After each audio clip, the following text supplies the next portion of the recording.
Ada cinta yang tak perlu dimenangkan. Cukup dijalani dengan setia. Ada rindu yang tak harus berbalas. Cukup disimpan agar hati tetap hidup. Dan ada dua jiwa yang dipertemukan bukan untuk memiliki, melainkan untuk saling menyembuhkan luka yang tak kasat mata. Dina bukan lagi wanita yang mencari perhatian. Ia kini adalah wanita yang belajar bahwa perhatian sejati bukan datang dari tatapan seseorang, melainkan dari keberanian untuk mencintai tanpa takut kehilangan. Sedangkan Tommy, lelaki sederhana yang datang dengan tatapan teduh itu, meninggalkan jejak yang tak bisa dihapus oleh waktu. Jejak tentang arti kejujuran, pengorbanan, dan cinta yang diam-diam tumbuh di sela-sela hujan. Dan mungkin, di langit yang jauh di sana, dua hati itu masih saling menatap tanpa kata, dengan keyakinan yang sama.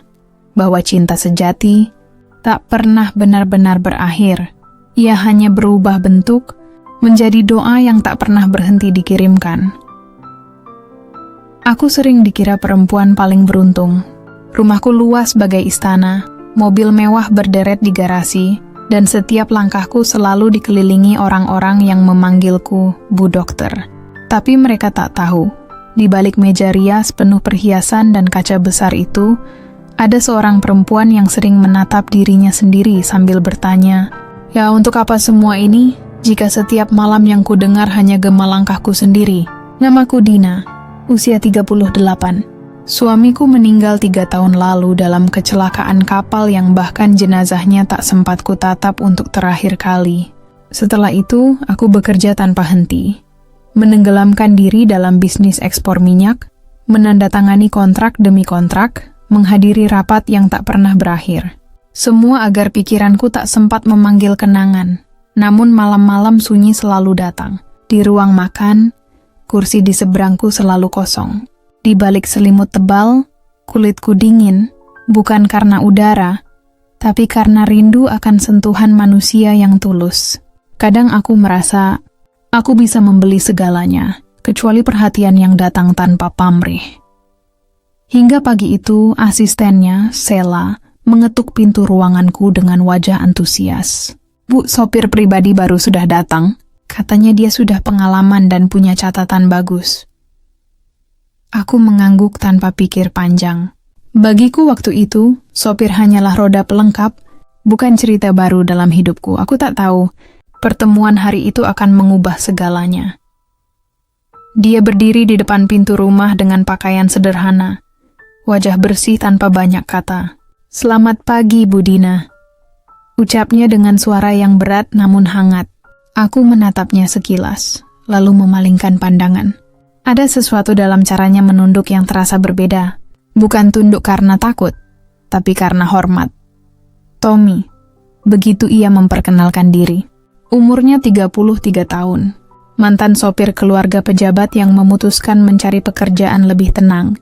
Tatapan matanya teduh, seperti danau tenang yang memantulkan langit sore. Entah kenapa, sejak hari itu aku merasa ada udara baru di rumah ini. Setiap pagi, ia menyiapkan mobil dengan telaten. Tidak pernah terlambat, tidak pernah berbicara tanpa perlu. Tapi di sela-sela perjalanan panjang menuju kantor, ia sesekali bertanya dengan sopan, "Bu, kopi pagi ini terlalu pahit ya?" Katanya suatu hari, sambil berkendara pelan di jalan tol. Aku tersenyum samar. "Kau perhatikan itu? Kalau seseorang terlihat menatap jauh tapi diam, biasanya ada sesuatu di balik rasa pahit itu," jawabnya. Aku terdiam lama. Dari kaca spion, kulihat matanya sekilas. Mata yang seolah tahu lebih banyak tentang kesepian daripada yang ia ucapkan. Sejak saat itu, entah bagaimana, perjalanan yang biasanya hambar kini jadi waktu yang kutunggu. Aku mulai mengenali aroma sabun di tangannya, caranya membuka pintu, bahkan nada napasnya saat menahan kata. Dalam hati kecilku yang berdebu, ada sesuatu yang mulai berdenyut lagi. Hari itu hujan turun deras. Aku baru keluar dari rapat panjang yang membuat kepalaku berdenyut. Begitu masuk mobil, aku hanya ingin diam. Tapi Tommy menatapku dari kaca spion dengan cermat. "Hari ini berat ya, Bu?" katanya pelan. Aku menghela napas. Kau bisa melihatnya dari cara aku menutup pintu? Ia tertawa kecil. Dari cara Budina menatap jendela tanpa benar-benar melihat apapun. Kalimat itu menampar lembut. Aku tak menjawab, hanya tersenyum samar sambil menatap derasnya air di kaca depan.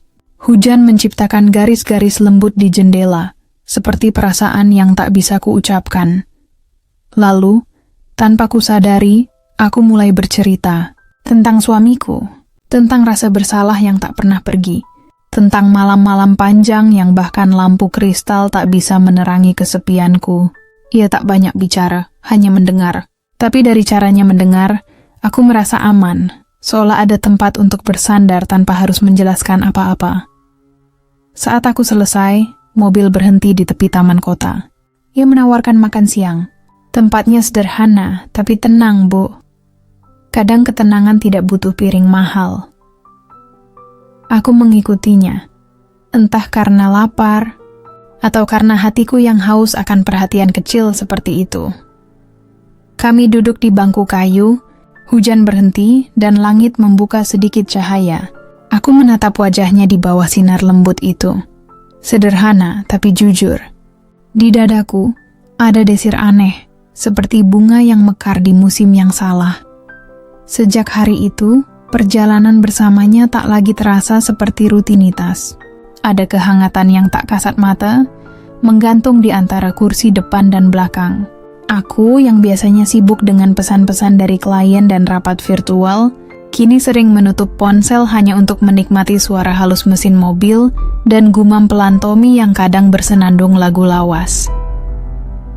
Pagi itu, setelah meninjau gudang ekspor di pelabuhan, aku meminta Tommy menghentikan mobil di taman kecil di tepi kota. Tempat itu bukan tempat mewah, hanya taman sederhana dengan beberapa pohon flamboyan yang bunganya sedang gugur, menebar warna merah di atas rumput basah. Aku ingin makan di sini saja, kataku tiba-tiba. Tommy menatapku lewat spion sedikit ragu. Di sini, Bu? Aku mengangguk. Ya, aku butuh udara yang tidak beraroma parfum kantor.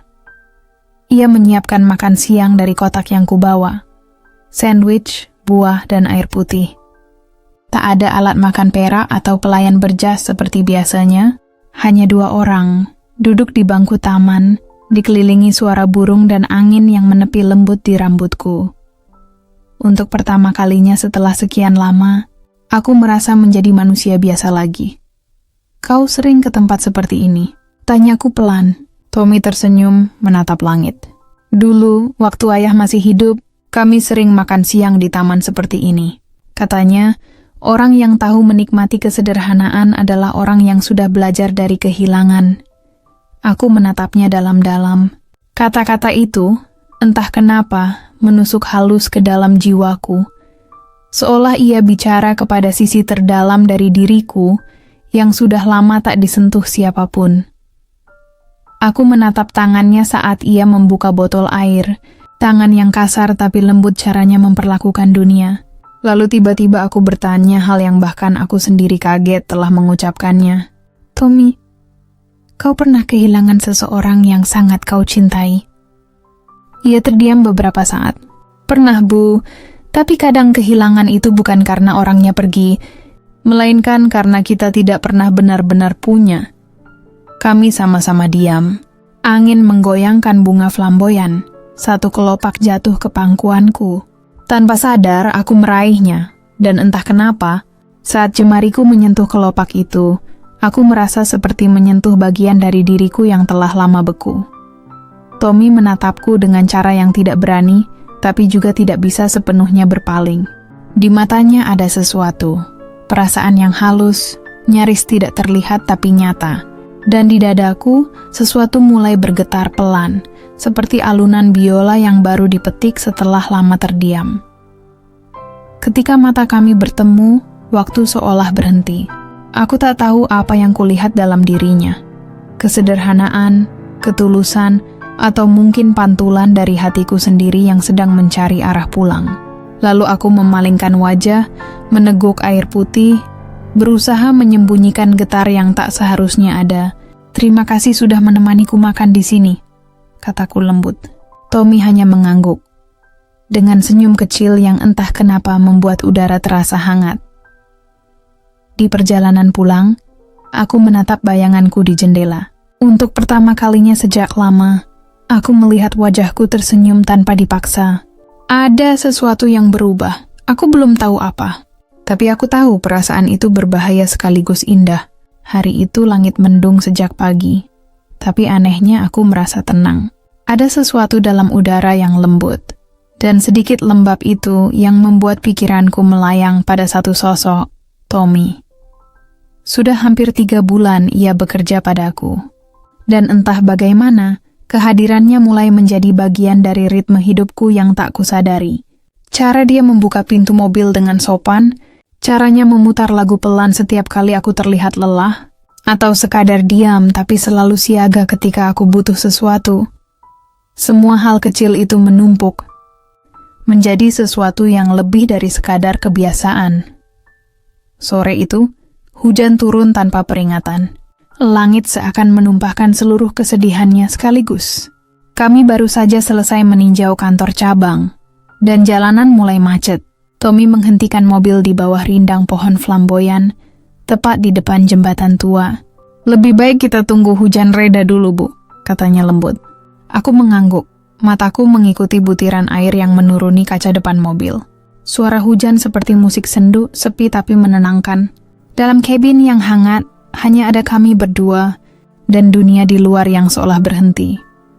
Aku melihat pantulan wajahnya di kaca depan. Matanya fokus ke jalan, tapi setiap kali kilat menyambar, aku bisa melihat gurat halus di wajahnya. Ekspresi yang tenang tapi menyimpan cerita panjang. "Tommy," kataku akhirnya, pelan, hampir seperti gumaman. "Iya, Bu. Kau selalu terlihat tenang. Gak pernah marah, gak pernah mengeluh. Bahkan waktu aku sedikit keras kepala pun, kau cuma tersenyum. Kenapa bisa begitu?" Ia menoleh sebentar menatapku, lalu kembali memandang ke depan.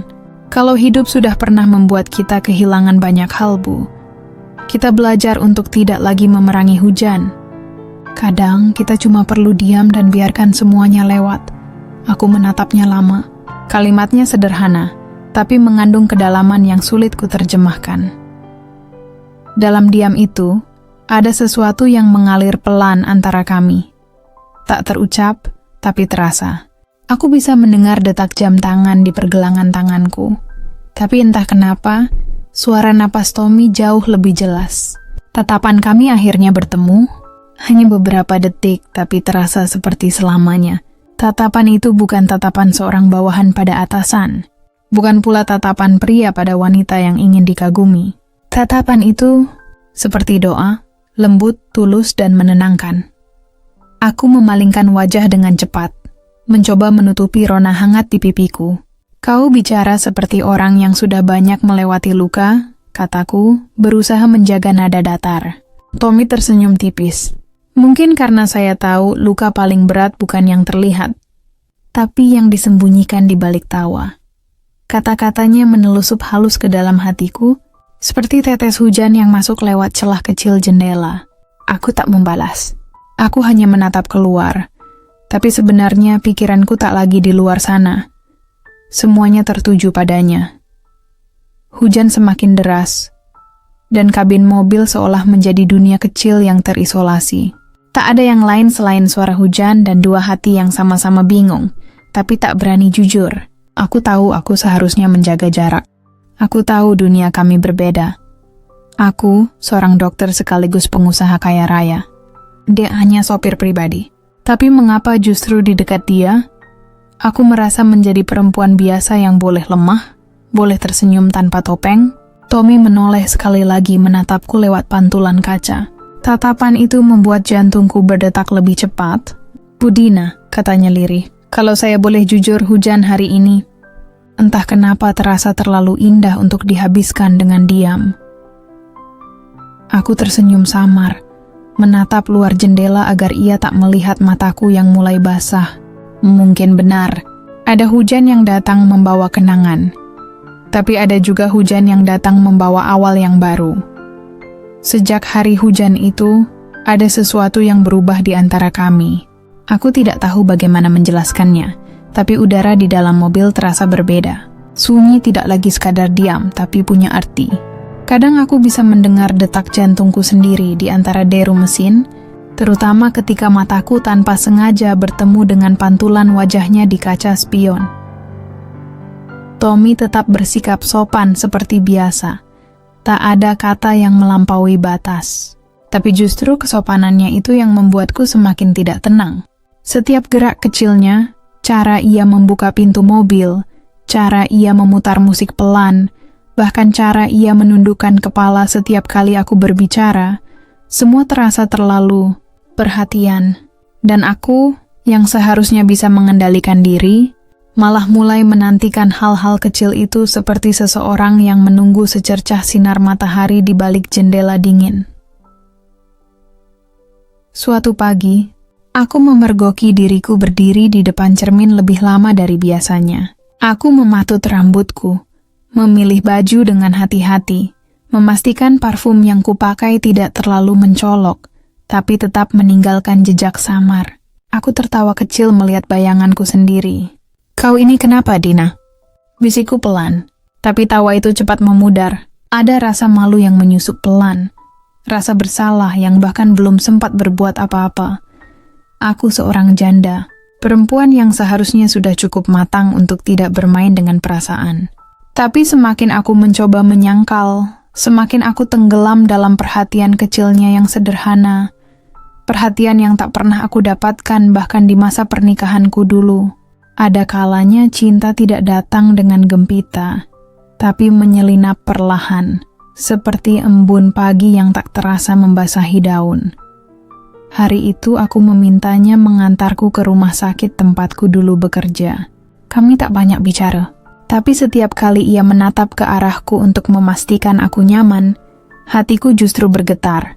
Aku bisa merasakan pandangannya, meski ia tak benar-benar menatap. Dan yang paling menakutkan adalah, aku tidak ingin pandangan itu berhenti. Di perjalanan pulang, aku mencoba menjaga jarak. Aku berbicara dingin, seolah ada dinding yang kembali kubangun. Tapi hatiku tahu, dinding itu rapuh. "Bu Dina," suaranya pelan tapi tegas. "Kalau saya pernah bersikap berlebihan, saya minta maaf. Saya tidak bermaksud..." Aku memotong cepat. "Tidak, kau tidak salah, Tommy. Aku yang terlalu banyak berpikir." Ia menunduk, lalu mengangguk pelan. Tapi sebelum ia sempat menoleh kembali ke jalan, mata kami bertemu. Sekilas saja, tapi cukup untuk membuat waktu berhenti sesaat. Tatapan itu tidak sopan, tapi juga tidak berani. Tatapan orang yang menahan sesuatu agar tidak tumpah. Aku berpaling, menatap jendela, pura-pura sibuk dengan ponsel. Tapi dalam hatiku, sesuatu berdentum pelan, seperti bunyi retak pada kaca yang lama menahan tekanan. Aku tahu perasaan ini tidak boleh tumbuh. Dunia tidak akan memahaminya.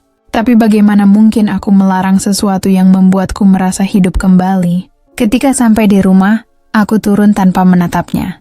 Tapi sebelum pintu tertutup, aku sempat berkata pelan, "Terima kasih, Tommy, untuk hari ini." Ia menjawab singkat, "Sama-sama, Bu." Namun ada getar lembut di suaranya. Getar yang membuat jantungku berdetak tidak beraturan hingga malam. Malam itu aku duduk di balkon, menatap langit tanpa bintang.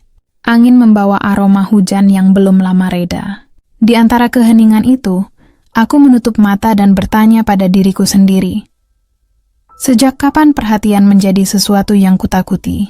Aku tahu, ada batas yang tidak boleh kulanggar. Tapi aku juga tahu hati tidak mengenal garis. Ia hanya tahu kemana ia ingin pulang. Hari itu hujan turun perlahan, seperti meniru ritme hatiku yang sedang tak menentu. Dari balik kaca jendela ruang kerja, aku melihat Tommy sedang membersihkan mobil di bawah rintik yang jatuh lembut. Jas hujannya berwarna abu-abu muda, dan setiap gerakannya memancarkan kesabaran yang entah mengapa terasa menenangkan. Ada sesuatu dalam dirinya.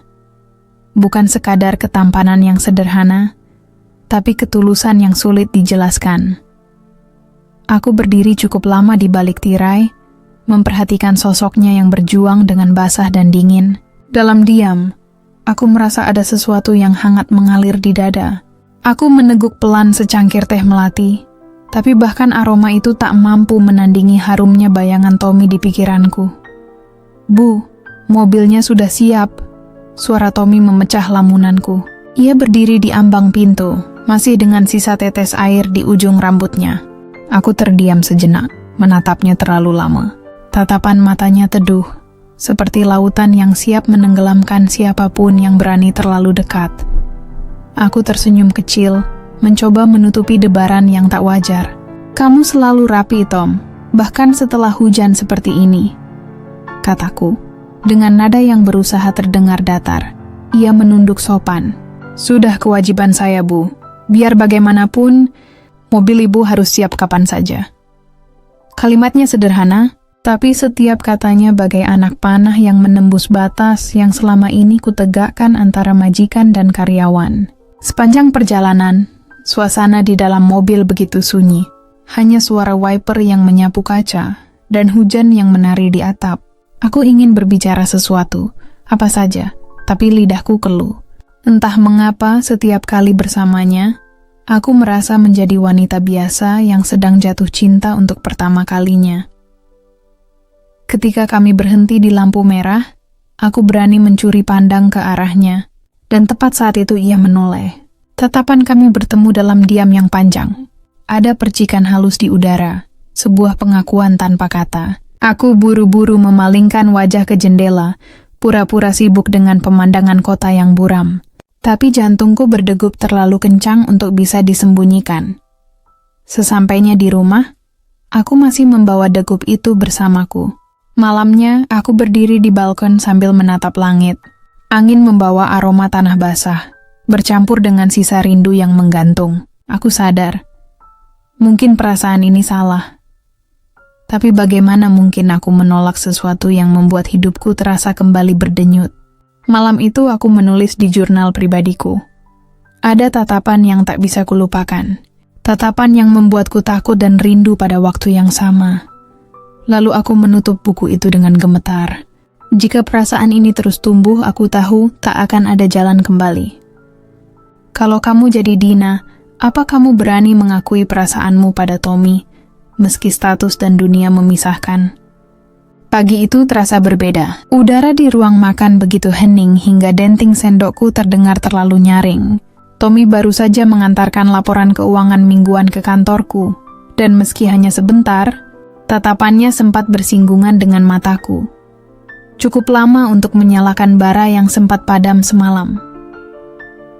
"Bu Dina, ini laporan dari bagian logistik.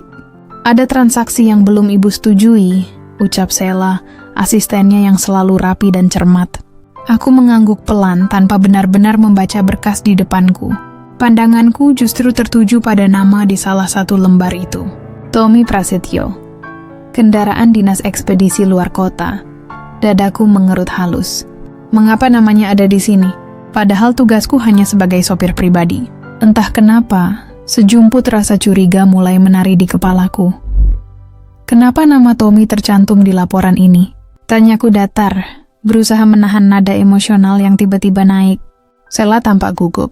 "Oh, itu mungkin salah input, Bu. Tapi sepertinya minggu lalu Tommy sempat bantu pengiriman dokumen ke gudang Cikarang." Aku terdiam, mencoba menelan kejanggalan itu dengan logika. Tapi di dalam hati, benih ragu sudah tumbuh. Aku tahu Tommy jujur. Aku tahu ia bukan tipe pria yang mencari keuntungan. Tapi mengapa rasa takut ini seperti bisikan halus yang menolak pergi? Hari itu aku tak bisa fokus bekerja. Bayangan Tommy, suara tawanya, bahkan aroma sabun tubuhnya terasa menempel di benakku. Aku berjalan mondar-mandir di ruang kerja, mencoba mencari alasan agar bisa memanggilnya, tanpa terlihat mencurigakan. Sore hari, akhirnya aku menemukan dalih yang cukup masuk akal. "Tom, tolong antar saya ke taman kota," kataku pelan lewat intercom. Beberapa menit kemudian, ia datang seperti biasa. Rambutnya sedikit basah karena baru mandi, wajahnya bersih, dan sikapnya tetap sopan. Dalam perjalanan, aku mencoba mencari celah untuk bertanya. Tapi setiap kali bibirku hendak terbuka, ada sesuatu yang menahan. Aku takut mengakui bahwa alasanku bukan karena laporan keuangan, Tapi karena aku hanya ingin menatapnya lebih lama, kami berhenti di taman yang tenang.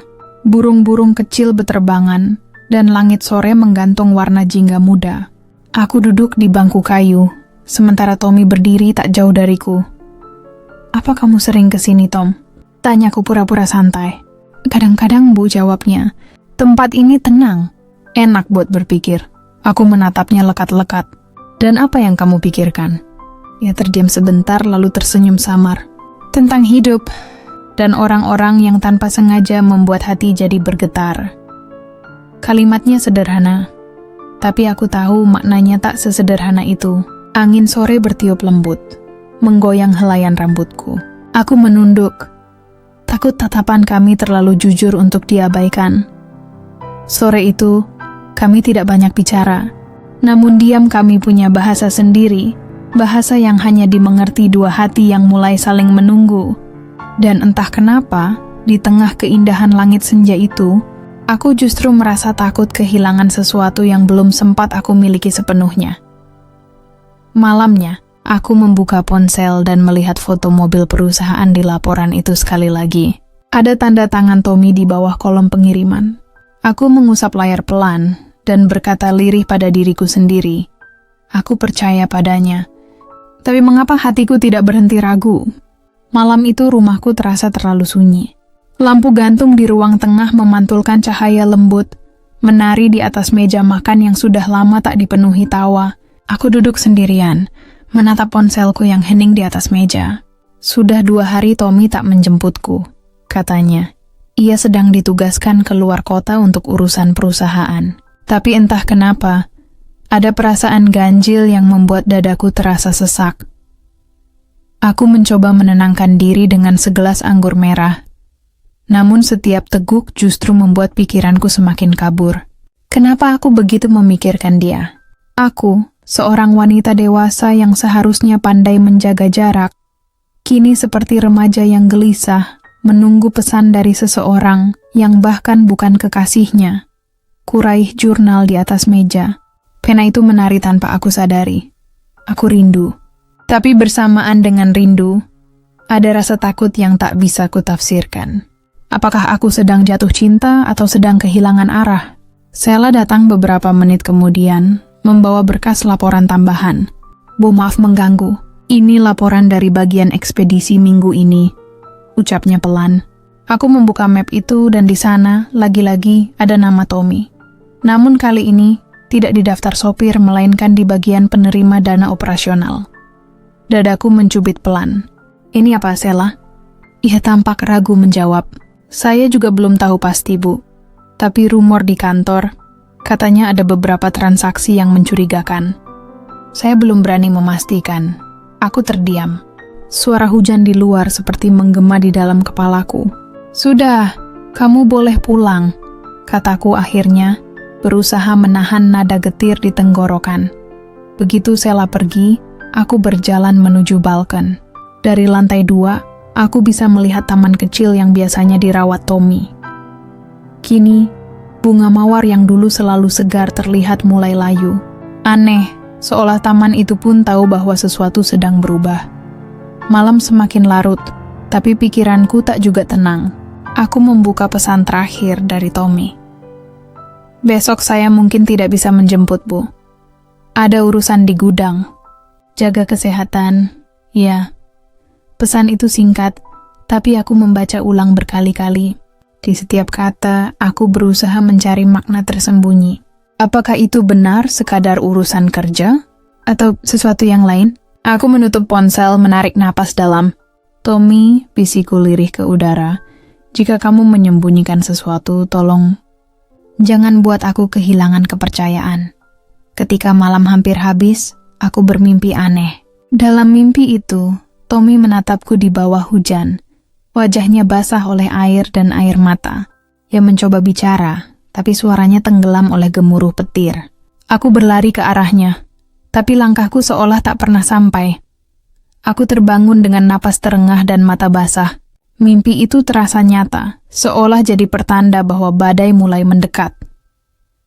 Pagi harinya, aku melihat mobilku sudah terparkir rapi di halaman. Ada secarik catatan kecil di dashboard dengan tulisan tangannya yang kukenal. Maaf saya tak sempat berpamitan. Saya akan jelaskan semuanya nanti, Bu. Tanganku bergetar saat membaca itu. Di antara huruf-huruf sederhana itu, ada sesuatu yang lebih berat dari penjelasan apapun.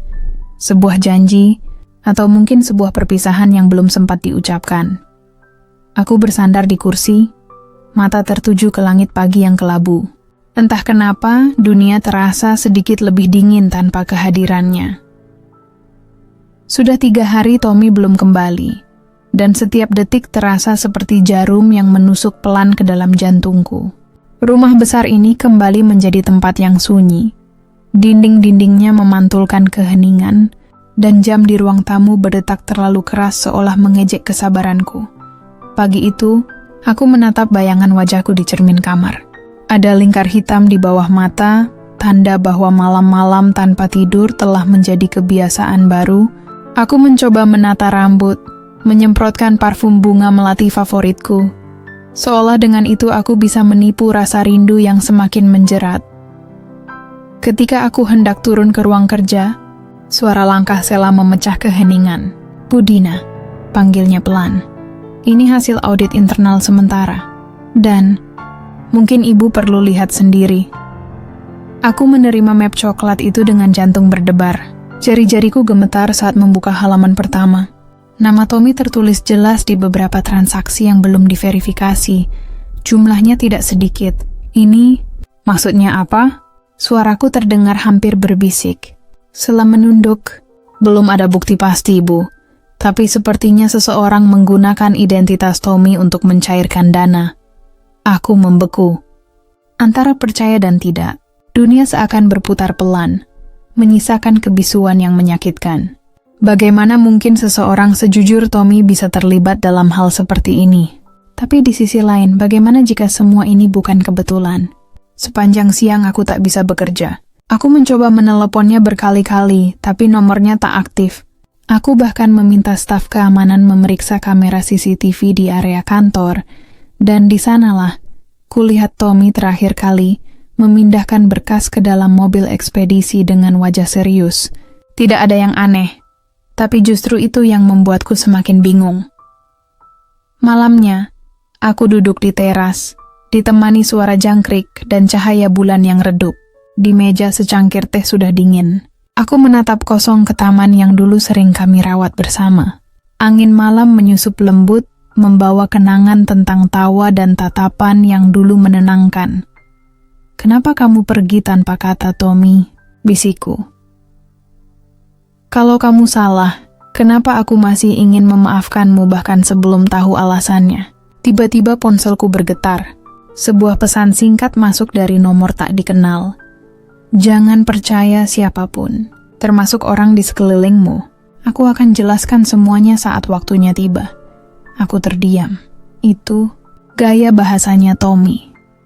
Aku tahu, karena hanya dia yang selalu menulis kata waktunya dengan huruf kecil di akhir kalimat, seolah menyimpan makna di baliknya. Tapi pesan itu justru membuatku semakin cemas. Apa sebenarnya yang sedang terjadi? Malam semakin larut, tapi pikiranku semakin gaduh. Antara cinta dan logika, aku seperti berdiri di perbatasan yang kabur. Aku mencintainya, tapi apakah aku bisa menutup mata dari segala kecurigaan yang mulai menelan kepercayaanku sedikit demi sedikit? Aku menatap langit dari jendela kamar. Bulan tampak separuh, seperti hatiku malam itu. Setengah percaya, setengah hancur. Aku tahu, suatu hari aku harus menuntut penjelasan, tapi entah apakah aku siap mendengar kebenaran yang mungkin tak ingin ku dengar. Dan di balik semua kekhawatiran itu, ada satu hal yang tak bisa kusembunyikan. Aku masih merindukannya. Bukan sekadar tubuhnya yang hangat, tapi tatapan matanya. Tatapan yang dulu membuatku merasa aman, kini hanya menyisakan tanda tanya. Aku menutup mata perlahan, berbisik ke dalam keheningan. Jika cinta ini sebuah ujian, semoga aku masih punya cukup keberanian untuk percaya. Hari itu, aku tidak sanggup lagi menunggu dalam ketidakpastian. Sejak pesan misterius itu datang, pikiranku tak pernah tenang. Aku merasa seperti berjalan di atas kabut. Setiap langkah penuh tanya. Hingga sore menjelang, sebuah pesan kembali masuk ke ponselku. Kali ini dari nomor yang sama. Bu, saya di villa lama dekat Pantai Anyer. Ada yang harus saya jelaskan. Tolong datang sendiri. Aku membaca pesan itu berulang kali. Jantungku berdetak seperti jenderang perang. Tanpa pikir panjang, aku mengambil mantel dan kunci mobil. Sela sempat menahan, tapi aku hanya menjawab pelan. Aku harus tahu kebenarannya malam ini. Perjalanan menuju villa itu terasa panjang dan sunyi. Langit berwarna kelabu, dan suara ombak di kejauhan menggema lembut di telingaku. Saat mobil berhenti di halaman yang dikelilingi pepohonan tua, aku melihat sosok Tommy berdiri di depan pintu. Wajahnya tampak lelah, namun tatapan itu, tatapan yang selalu menenangkanku, masih sama seperti dulu. Dina. Suaranya serak, seolah menahan banyak hal yang tak bisa langsung dikatakan. Aku hanya berdiri mematung, antara marah, rindu, dan harap yang bercampur menjadi satu. Aku tahu kamu marah dan kamu berhak, tapi aku tidak mencuri apapun, katanya pelan. Seseorang memanfaatkan dataku. Aku sedang menyelidikinya. Aku menatapnya lekat, mencoba membaca kejujuran di matanya. Kenapa kamu tidak bilang sejak awal, Tom? Kenapa kamu malah pergi begitu saja? Ia menunduk. Karena aku takut kamu takkan percaya. Dan aku juga takut. Aku kehilangan kendali atas perasaanku sendiri. Kalimat itu membuat hatiku bergetar hebat. Hujan mulai turun perlahan, menetes di antara jarak kami. Tommy melangkah mendekat, dan untuk pertama kalinya, aku tidak mundur. Di bawah suara hujan, keheningan antara kami berubah menjadi sesuatu yang tak bisa dijelaskan. Aku menatap matanya, lalu tanpa sadar berbisik, "Aku juga takut, Tom. Takut kalau semua ini hanya mimpi." Dan malam itu, kami tak lagi bicara banyak. Dunia seakan mengecil, menyisakan hanya kami berdua, dan suara hujan yang jatuh di atap villa tua itu. Kami larut dalam kebersamaan yang tak butuh penjelasan, dalam kehangatan yang tak perlu kata. Di balik tirai hujan, waktu berhenti berjalan. Aku hanya tahu, malam itu hatiku memilih percaya. Pagi menjelang dengan cahaya lembut yang menyelinap lewat jendela. Aku terbangun perlahan. Udara laut membawa aroma asin yang menenangkan. Tommy duduk di tepi tempat tidur, menatap keluar jendela dengan wajah tenang. "Pagi," sapaku pelan. Ia menoleh, tersenyum samar. "Pagi, Bu. Maaf kalau semalam." Aku menatapnya, menepuk lembut tangannya. "Jangan minta maaf. Kadang, kebenaran hanya bisa muncul ketika kita berhenti bersembunyi." Ia menarik napas panjang. "Aku akan kembali ke kantor. Buktikan semuanya. Aku tidak mau nama baikmu ikut tercemar karena ini." Aku mengangguk pelan. Ada keberanian baru dalam suaranya, dan entah kenapa, aku merasa bangga sekaligus takut kehilangannya lagi. Sebelum ia pergi, ia sempat memegang tanganku erat. "Kalau nanti aku tak kembali secepatnya, tolong percaya padaku sekali ini." Aku menggenggam tangannya balik. "Aku akan menunggu, Tom." Ketika mobilnya melaju meninggalkan villa, aku berdiri di beranda, memandang laut yang berkilau di bawah cahaya pagi. Di balik riak ombak, aku tahu hidupku tak akan pernah sama lagi. Malam itu mungkin terlarang, tapi cinta selalu datang tanpa izin. Kalau kamu di posisi Dina, apakah kamu akan menyesal telah mengikuti hatimu? Atau justru bersyukur akhirnya tahu bahwa cinta sejati tidak selalu datang di waktu yang tepat? Pagi itu seharusnya terasa indah. Hangatnya cahaya matahari menyusup dari jendela kamar villa, membawa sisa aroma laut dan kenangan malam sebelumnya. Tapi saat aku kembali ke rumah, dunia yang kutinggalkan semalam seolah berubah menjadi ruang penghakiman. Begitu aku masuk ke ruang kerja, Sela sudah menungguku dengan wajah tegang. "Bu Dina," suaranya gemetar. "Ada rapat darurat di kantor pusat. Berita soal penyalahgunaan dana sudah sampai ke direksi." Aku menatapnya dengan pandangan kosong. "Siapa yang menuduh?" "Belum jelas, Bu, tapi nama Tommy disebut-sebut dalam laporan media internal, Darahku seakan berhenti mengalir. Rasanya seperti baru saja tersengat kenyataan yang pahit.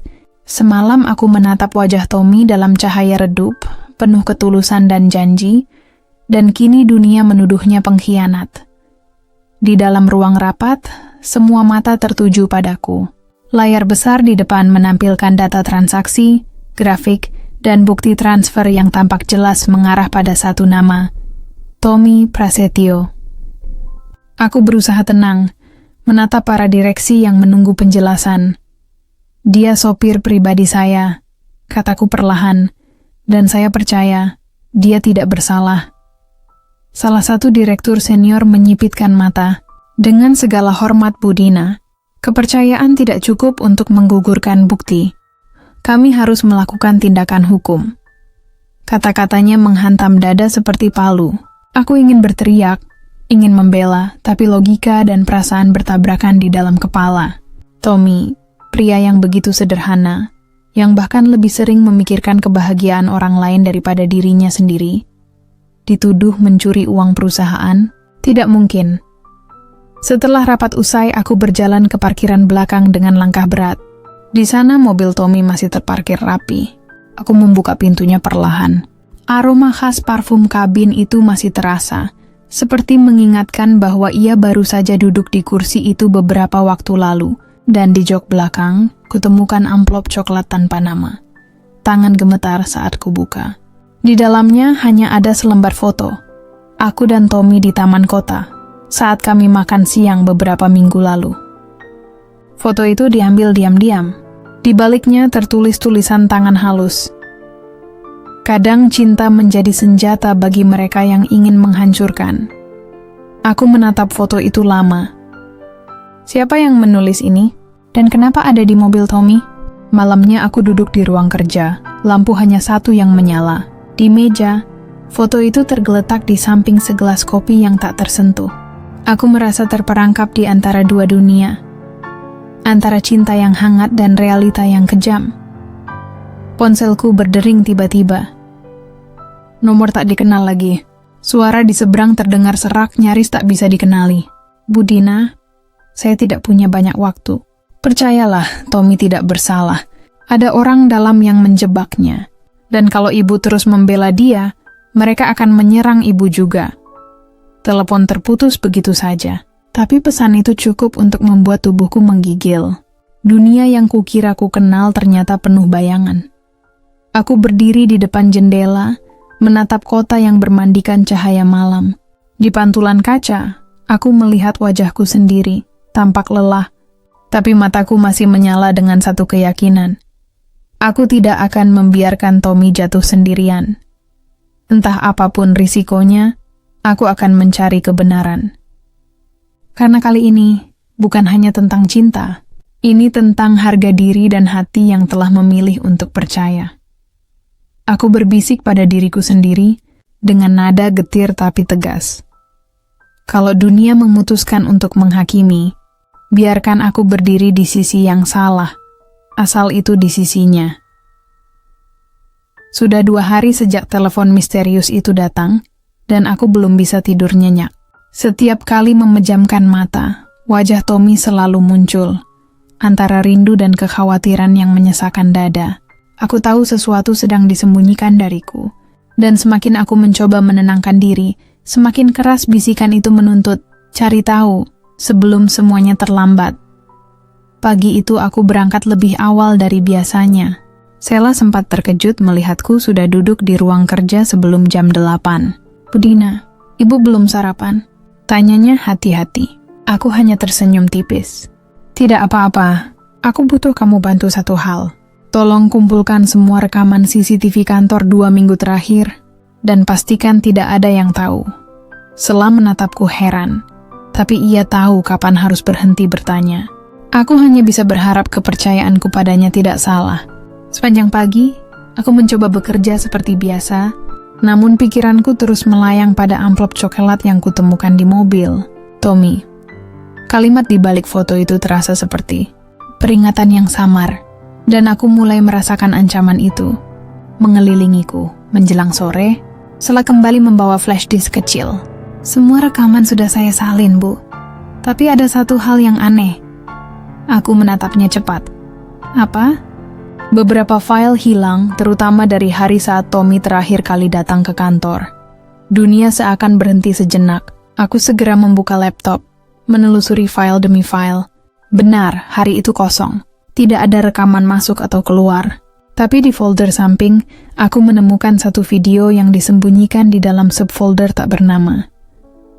Saat kubuka, tampak gambar buram dari gudang ekspedisi. Seorang pria bersetelan jas abu-abu memasukkan berkas ke dalam mobil dinas. Aku menatap layar lekat-lekat, menahan napas. Itu bukan Tommy, tapi aku mengenali sosok itu. Direktur operasional perusahaan Pak Herman. Ya Tuhan. Bisikku pelan. Setelah menatapku, bingung. Itu berarti Tommy Diebak? Aku mengangguk perlahan. Air mata menggenang di sudut mataku. Dan aku bodoh. Karena sempat meragukannya.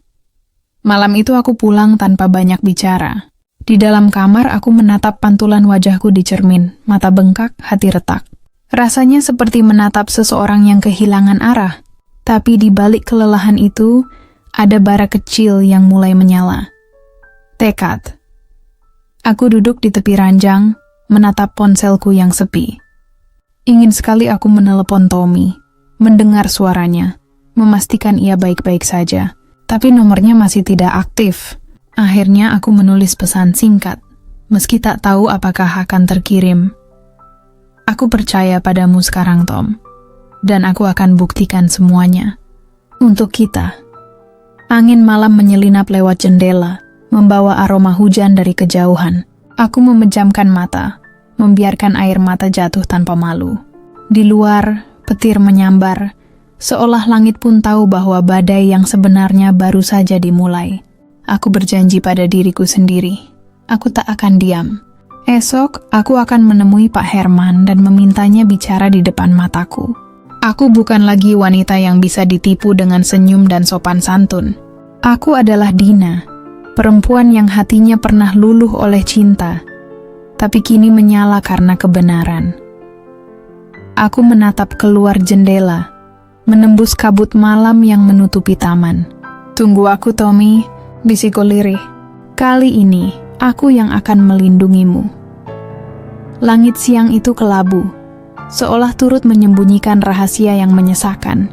Aku berdiri di depan gedung tempat Pak Herman biasa bekerja, mengenakan mantel hitam panjang dan kacamata gelap untuk menutupi wajah yang mungkin masih dikenali banyak orang. Dada ini berdebar tak karuan. Bukan karena takut, tapi karena aku tahu, langkah ini bisa mengubah segalanya. Di dalam lobi, aroma kopi bercampur hujan basah menenangkan sedikit kegelisahan. Aku menunggu dengan sabar, hingga akhirnya sosok Pak Herman muncul dari lift. Jasnya rapi, senyumnya sopan seperti biasa, tapi matanya, mata itu tak lagi jujur. Ia menatapku dengan sedikit heran.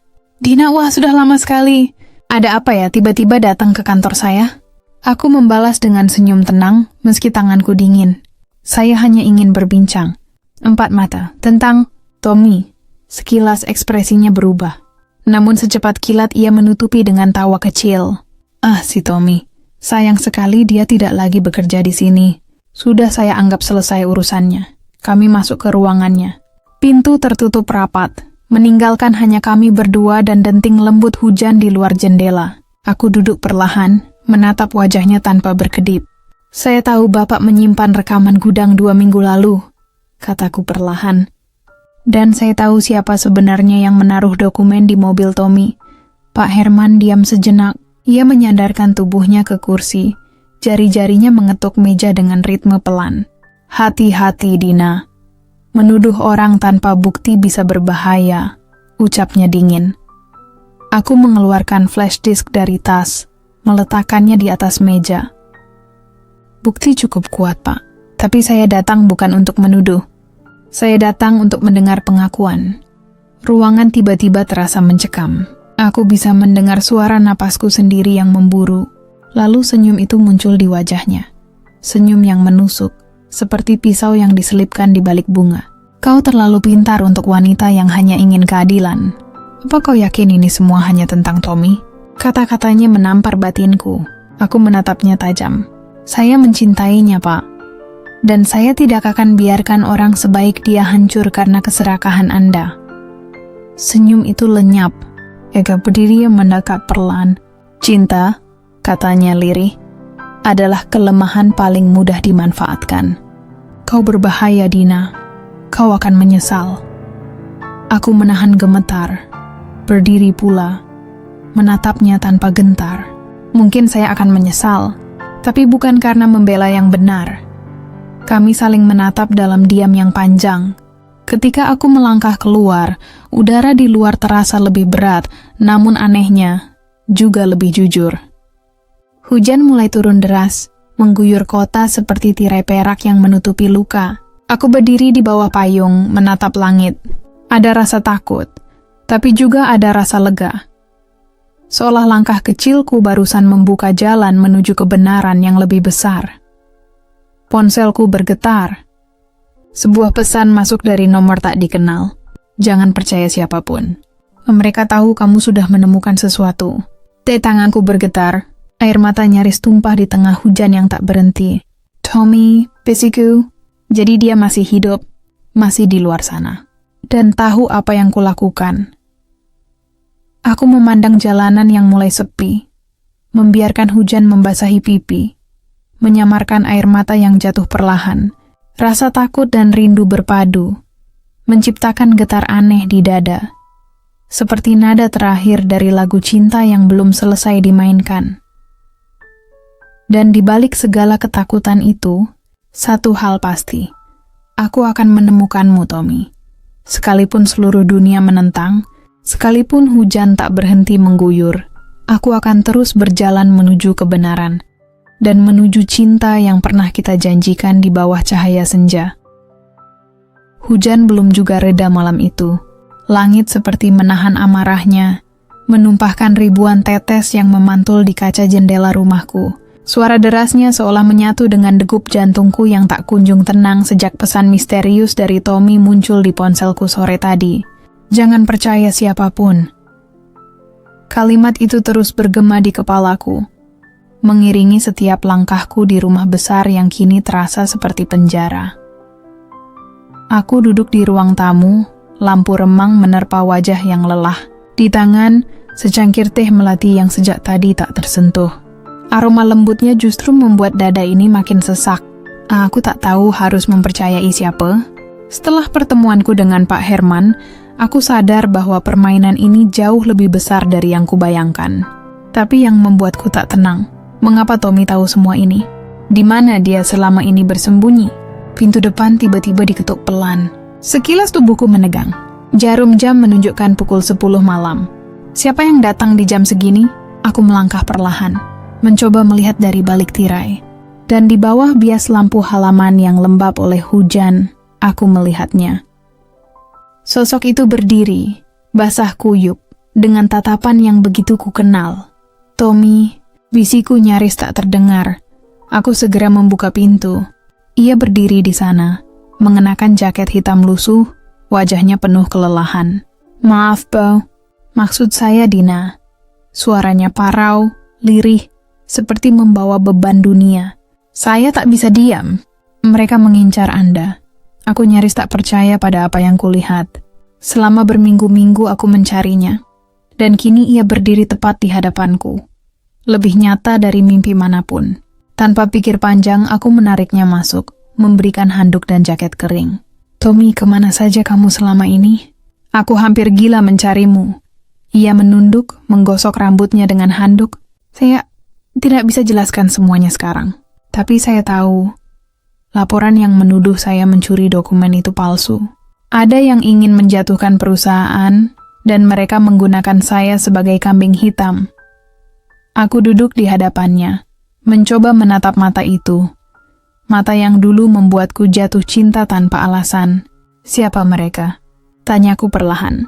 Tommy menatap ke arah jendela yang berembun. Saya tak yakin semua orang di sekitar Anda bisa dipercaya, termasuk orang-orang yang Anda anggap teman. Kata-katanya membuat tengkuku merinding. Aku tahu ya benar. Beberapa waktu terakhir, gerak-geriku seperti diawasi. Telepon tanpa suara, mobil yang mengikuti dari jauh, bahkan email tanpa pengirim yang misterius. Semuanya kini terasa masuk akal. Tommy, ucapku pelan. Aku tidak peduli siapapun yang berusaha menjatuhkan kita. Aku hanya ingin tahu satu hal. Kenapa kamu menghilang tanpa kabar? Kenapa membiarkan aku menanggung semuanya sendirian? Ia menatapku lama, lalu berkata dengan nada getir. Karena kalau saya tetap di dekat Anda, mereka akan menjadikan Anda target. Saya tak bisa biarkan itu terjadi. Tapi sekarang, sepertinya mereka sudah tahu semuanya. Diam. Hanya suara hujan yang menjadi saksi dua hati yang bergetar dalam ketakutan sekaligus rindu. Aku ingin memeluknya, tapi jarak di antara kami terlalu syarat dengan rahasia. Aku hanya bisa memandangnya dalam hening yang panjang, berharap kata-kata bisa menggantikan pelukan yang tertahan. Tommy, kataku akhirnya. Aku percaya padamu, tapi janji satu hal, kali ini jangan tinggalkan aku lagi. Ia menatapku, dan di matanya kulihat janji yang nyaris pecah oleh rasa bersalah. Saya janji, Dina. Kali ini saya akan berjuang di samping Anda, apapun risikonya. Dan malam itu, untuk pertama kalinya setelah sekian lama, aku merasa sedikit tenang. Meskipun badai masih mengamuk di luar, kehadirannya membuat hati ini hangat. Tapi entah mengapa, jauh di lubuk hatiku, ada perasaan ganjil. Seolah malam ini bukan awal dari kedamaian, melainkan awal dari badai yang lebih besar. Aku menatap ke arah jendela yang berembun, melihat bayangan dua sosok yang berdiri berdampingan. Dua hati yang mencoba bertahan di tengah hujan. Meski tahu, cinta kami mungkin saja menjadi percikan kecil dalam permainan kekuasaan yang kelam. Pagi itu matahari seolah enggan menampakkan wajahnya. Awan abu menutup langit Jakarta, menyisakan bayangan samar di balik tirai kamar. Aku terbangun dengan kepala berat dan hati yang tak tenang. Semalaman aku dan Tommy berbicara panjang, tentang ancaman, tentang kejujuran, tentang ketakutan yang selama ini membayangi kami. Namun di balik percakapan itu, ada sesuatu yang belum terucap, sesuatu yang terasa menggantung di antara kami seperti rahasia yang takut menampakkan diri. Tommy sudah bangun lebih dulu. Aku melihatnya dari jendela dapur, berdiri di teras belakang dengan secangkir kopi di tangan. Matanya menatap jauh ke arah taman, seolah sedang membaca masa depan di antara embun pagi. Ada sesuatu dalam cara dia berdiri, tenang, tapi juga rapuh. Aku mendekat pelan, langkahku menimbulkan suara lembut di lantai marmer. Kamu tidak tidur semalaman ya? Tanyaku. Ia menoleh tersenyum kecil. Saya terbiasa begini, Bu. Dina, kadang kalau pikiran terlalu penuh tidur malah jadi musuh. Aku menghela napas. Kamu masih memanggilku begitu juga, ujarku pelan. Padahal kita sudah melewati banyak hal bersama. Tommy tertawa kecil, menatapku lembut. Sulit mengubah kebiasaan, apalagi kalau kebiasaan itu mengingatkan saya pada seseorang yang saya hormati. Kata-katanya membuat dadaku bergetar. Ada sesuatu yang begitu tulus di dalam ucapannya, sebuah rasa yang lebih dalam dari sekadar hormat. Tapi sebelum aku sempat menanggapi, suara ketukan di pintu depan memecah ketenangan. Aku menatap Tommy dengan cepat. Kau mengundang seseorang? Ia menggeleng, wajahnya langsung berubah tegang. Aku berjalan ke depan dengan langkah hati-hati, lalu membuka pintu perlahan. Di depan sana berdiri seorang wanita muda berpakaian formal, wajahnya tegas tapi ada senyum basa-basi yang kaku. Selamat pagi, Bu Dina. Saya dari tim audit internal. Kami ingin memastikan beberapa laporan terkait divisi ekspor bulan lalu. Nada suaranya terdengar sopan, tapi matanya menelisik tajam ke dalam rumah, dan sesaat tertuju pada Tommy yang berdiri di belakangku. Ada perubahan kecil di wajahnya, semacam pengenalan. Aku tersenyum, mencoba tenang. Baik, silakan masuk. Tapi mungkin lebih baik kalau saya sendiri yang menyiapkan dokumennya. Anda bisa tunggu di ruang tamu. Wanita itu mengangguk dan berjalan masuk. Langkah sepatunya memantul pelan di lantai. Saat aku berbalik, kulihat Tommy menatapnya dengan ekspresi yang sulit diartikan. "Kamu mengenalnya?" Tanyaku pelan. Tommy terdiam beberapa detik sebelum menjawab. "Dulu, dia pernah bekerja di kantor Pak Herman. Sebagai sekretaris, jantungku seakan berhenti berdetak sejenak. "Kamu yakin?" "Iya," jawabnya singkat. "Dan kalau dia di sini sekarang, berarti mereka sudah mulai bergerak." Aku mencoba menenangkan diri, tapi napasku mulai terasa berat. Segala sesuatu terasa seperti jebakan yang menutup perlahan. Aku masuk ke ruang kerja dan pura-pura mencari dokumen. Sementara pikiranku berputar cepat. Ada seseorang yang ingin menjatuhkanku, dan kini mereka mulai bermain halus. Di luar pintu, ku dengar suara Tommy dan wanita itu saling berbincang singkat. Suaranya datar, tapi di sela-selanya aku menangkap sesuatu. Nada gugup, nada kenangan lama yang tak selesai. Aku menggenggam berkas dengan tangan gemetar. Apakah Tommy menyembunyikan sesuatu dariku? Ataukah masa lalunya yang kini menghantui kami berdua? Ketika wanita itu akhirnya pergi, suasana rumah terasa jauh lebih dingin dari sebelumnya. Aku menatap Tommy, mencoba mencari jawaban di wajahnya, tapi ia menghindari pandanganku.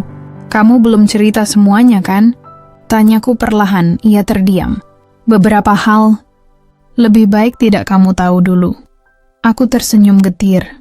"Dan kamu pikir aku bisa tenang setelah mendengar itu?" Tommy menatapku akhirnya. "Dina, saya hanya ingin melindungimu. Tapi kalau saya buka semuanya sekarang, kamu mungkin akan membenciku." Aku menatap matanya yang sendu, dan untuk sesaat dunia seolah berhenti berputar. Ada luka di sana, luka yang dalam, tapi juga cinta yang nyata. Aku menggeleng pelan. "Aku tidak akan membencimu, Tommy. Tapi jangan sembunyikan kebenaran dariku. Aku sudah terlalu sering hidup dalam bayang-bayang orang lain." Ia menatapku lama, lalu berbisik lirih. "Kalau begitu, bersiaplah. Karena kebenaran ini tidak akan semanis cinta yang kita jaga."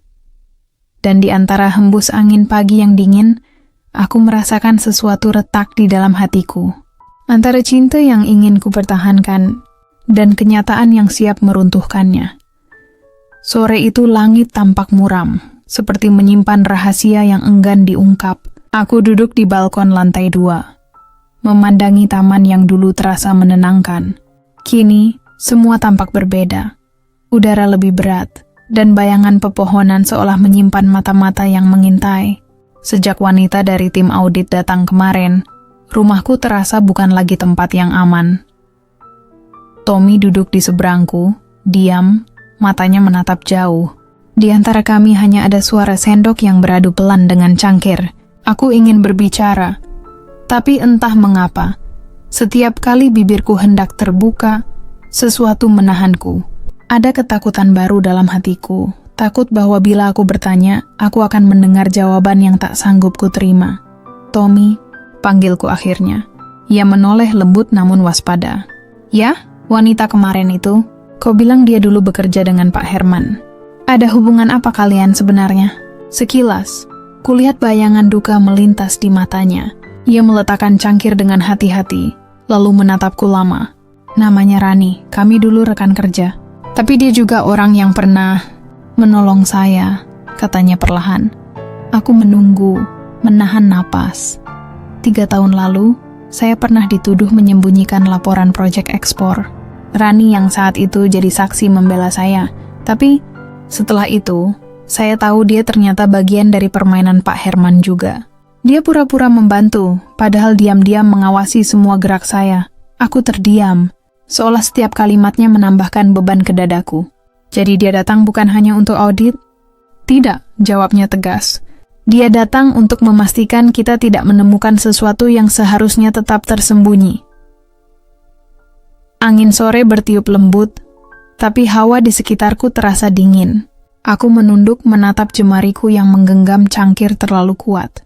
"Kamu seharusnya ceritakan ini sejak awal, Tommy. Aku bukan wanita yang mudah goyah. Aku bisa hadapi semua asal bersamamu." Ia menatapku dengan pandangan yang sulit dijelaskan. Antara haru, takut, dan rindu. "Saya hanya ingin melindungimu, Dina. Tapi setiap langkah yang saya ambil, seolah selalu mengundang bahaya untukmu. Aku menggeleng pelan. Kita sudah terlanjur di dalam permainan ini. Satu-satunya cara keluar adalah bersama. Hening. Hanya suara angin yang lewat di sela daun, membawa aroma tanah basah yang samar. Tommy berdiri perlahan, mendekat, lalu berlutut di hadapanku. Kalau saya boleh jujur, katanya lirih. Selain rasa bersalah, ada sesuatu yang lebih kuat yang menahan saya tetap di sini. Aku menatapnya, dan di antara gemuruh jantung yang tak menentu, aku tahu apa yang akan ia katakan. Saya mencintaimu, Dina. Dari dulu, bahkan sebelum semua ini jadi serumit sekarang. Kata-katanya menusuk seperti sinar hangat di tengah badai. Air mataku jatuh begitu saja. Aku tidak menjawab, hanya menggenggam tangannya. Jemarinya kasar tapi hangat, seperti kenyataan yang tak sempurna namun jujur. Tommy, bisikku, cinta ini tidak mudah. Dunia tidak akan berpihak pada kita. Saya tahu, jawabnya lembut. Tapi saya tidak butuh dunia, asal kamu percaya pada saya. Kalimat itu menembus seluruh pertahananku. Aku tak tahu apakah ini keberanian atau kebodohan.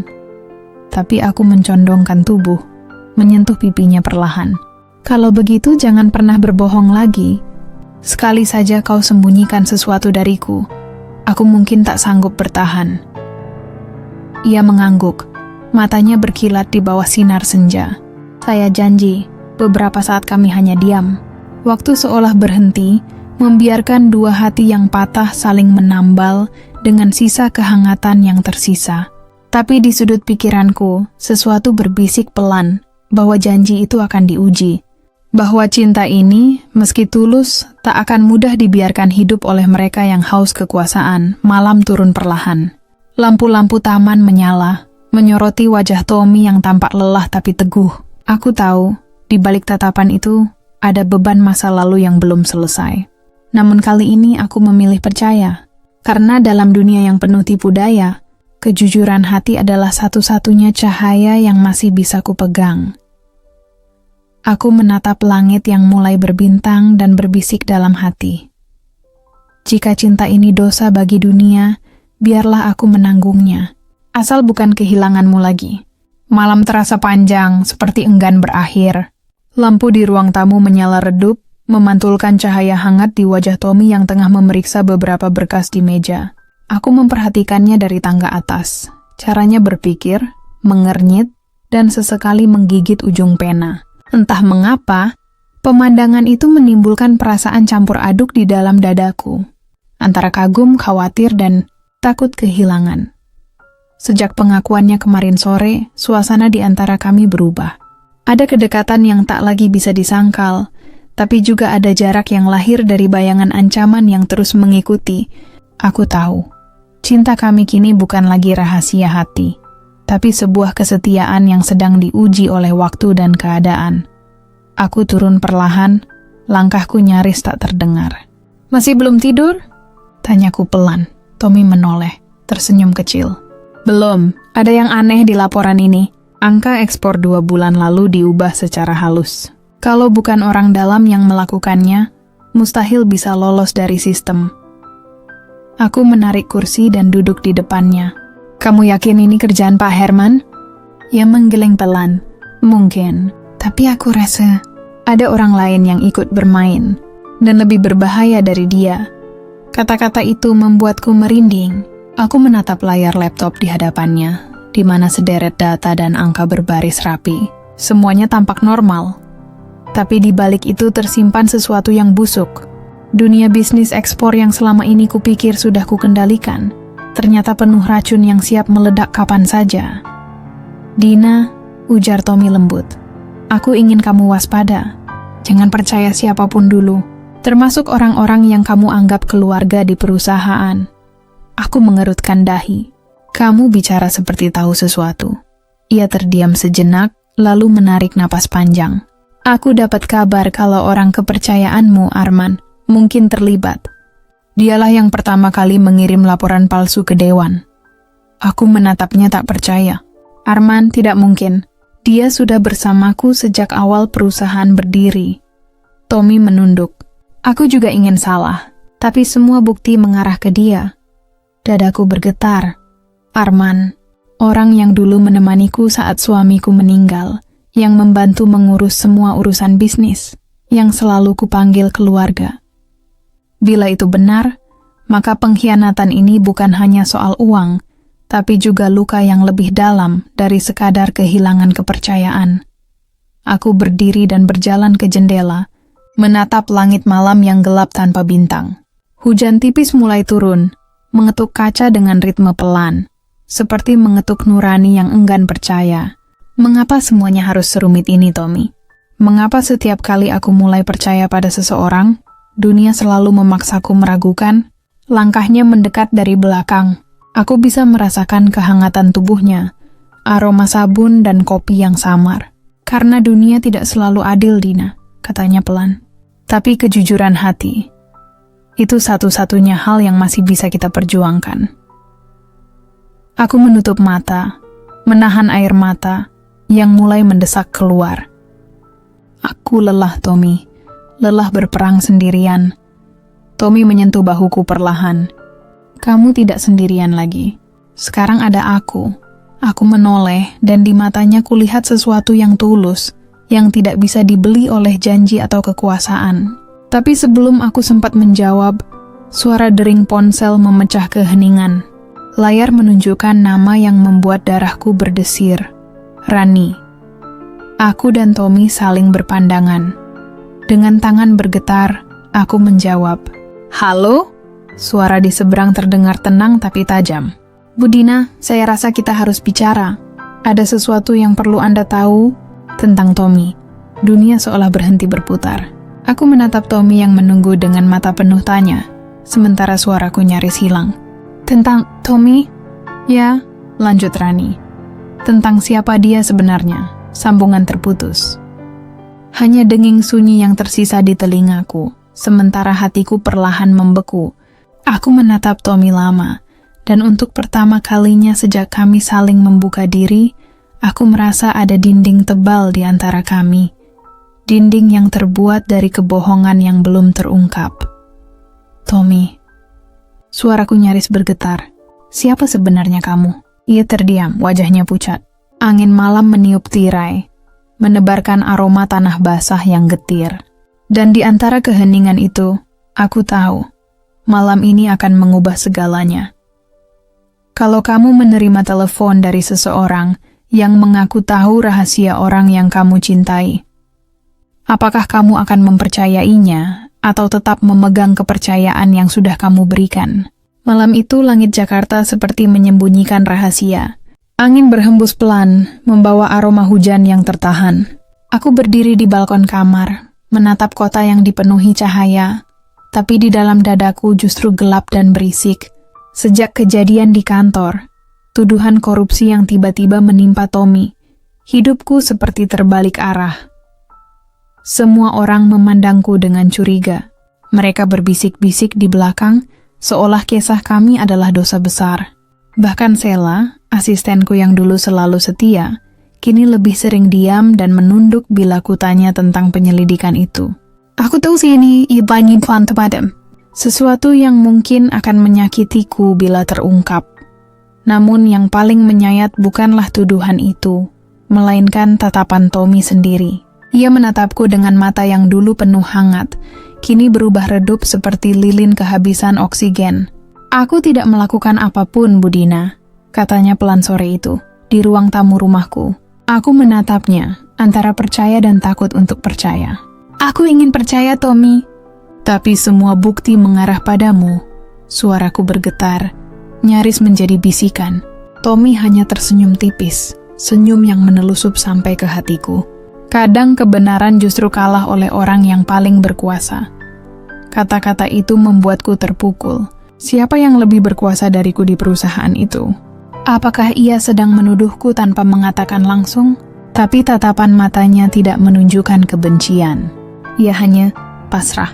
Dan kepasrahan itu justru menghantamku paling keras. Malam-malam berikutnya aku tak bisa tidur. Bayangan wajahnya menghantui di antara berkas-berkas laporan. Aku memeriksa satu persatu, mencari celah, mencari kejanggalan. Dan disitulah aku menemukan nama yang membuat darahku membeku. Sheila. Transaksi mencurigakan, tanda tangan palsu, dan laporan yang disamarkan. Semua mengarah padanya. Keesokan harinya aku menemuinya. Sheila tampak gugup, tangannya gemetar ketika kuserahkan dokumen itu. "Kenapa, Sheila?" tanyaku lirih. "Mengapa harus Tommy yang disalahkan?" Air mata menetes di pipinya. Aku tidak tahan melihat ibu berubah.